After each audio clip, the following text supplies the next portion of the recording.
ব্লাউজের হাতা এই যে দেখতে পাচ্ছি, এটা আমরা কিনে নিলাম। ব্লাউজের একটা হাতা কাটিং করব। আমরা ব্লাউজের হাতাটাকে সাবানা হাতা কাটিং করব। সাবানা হাতা হচ্ছে কি 11 নাম্বার হাতা, এই যে 11 ইঞ্চি লম্বা, 11 নাম্বার না 11 ইঞ্চি লম্বা হবে। আর ছোটো হাতা হবে 7 ইঞ্চি বা 8 ইঞ্চি। তো আমরা লম্বা নিলাম 11 ইঞ্চি, মোহরা নিলাম 8 ইঞ্চি।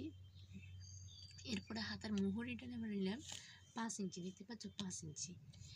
আর তোমরা যখন একসাথে হাতাটা কাটিং করবা, একসাথে কাটিং করার জন্য একটা শেপ ব্যবহার করবা, একটা শেপ মানে তার মানে কি পেছনের যে শেপটা দেওয়া আছে এই শেপটা তোমরা প্রথমে ব্যবহার করবা। এই শেপটা পরে ব্যবহার করবে। এই যে দ্বিতীয় নাম্বার যে শেপটা, এটা হাতাটাকে যখন দুইটা বাঁশ এখানে আছে, একটা বাঁশ আছে এই বাঁশটাকে তোমরা যখন সুন্দরভাবে কী করবো খুলে নেবে। খুলে নেওয়ার পরে এরপরে হাতার এক পাশে এই শেপটা দিতে হবে, ঠিক আছে?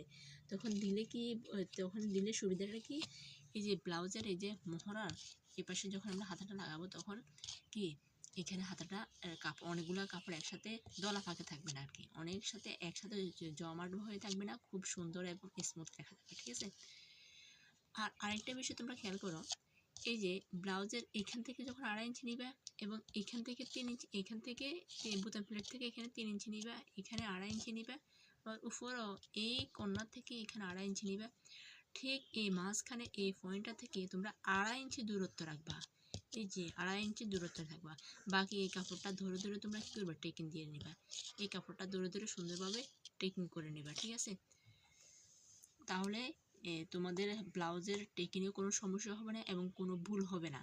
আর আরেকটা জিনিস খেয়াল করবা তোমরা সবসময়, এই যে উপর দেখতে পাচ্ছ, এই উপর থেকে সবসময় 9 ইঞ্চি এখানে তোমরা টেকিং দিবে, উপর থেকে